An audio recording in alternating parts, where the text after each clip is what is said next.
A couple of words before we continue to draw our sketch.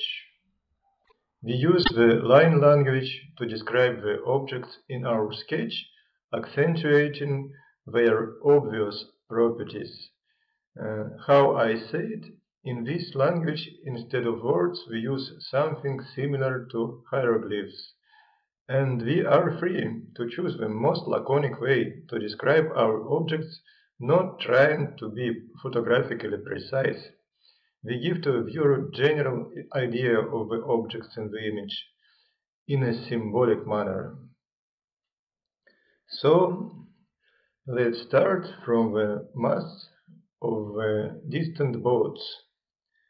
I'm not going to count them, but I want to show how they go to the depth of the harbor, becoming thinner and shorter. One bunch of the masts is behind our boat, another to the left.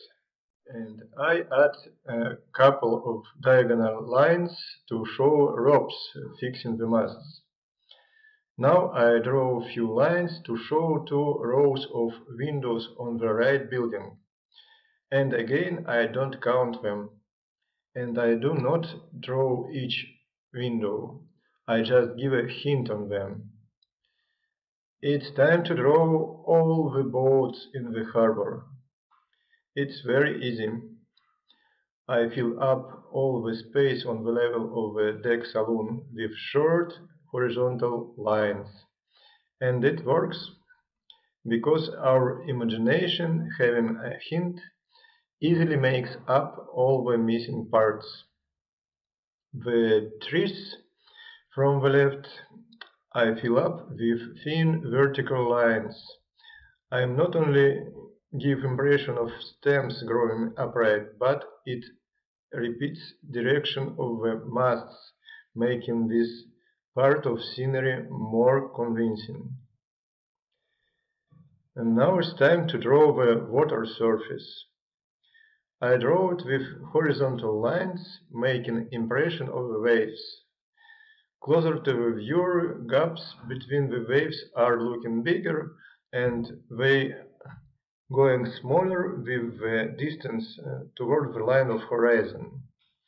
So I fill up water surface on the top part with compact lines and do gaps bigger on the level of the boat reflection.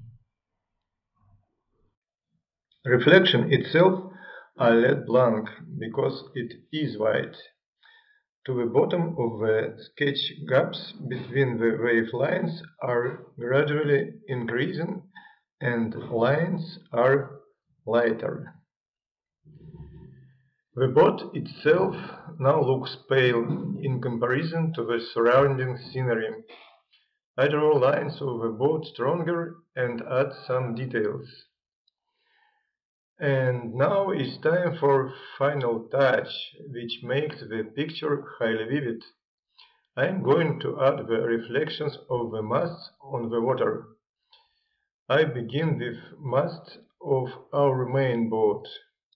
I draw a long zigzag line from the level of a reflected whiteboard to the bottom. In top part it is stronger and bands of zigzag are compressed. And to the bottom line is lighter and zigzag is more stretched. I do reflection stronger, adding another zigzag line over the first. Now I draw reflections of the far masts. I do them with one line each. Some of them are closer to us and stronger. Others are thinner and lighter because they are far from us.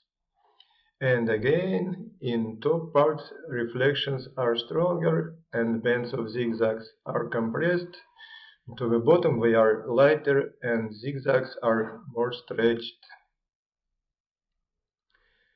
Now the sketch is ready.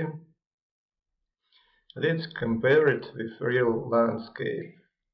It is not the same, but sketch looks vivid and gives to the viewer some impression of the scenery. So, I hope it was interesting, and now you can try to create your own sketch using the line language. Bye bye and good luck.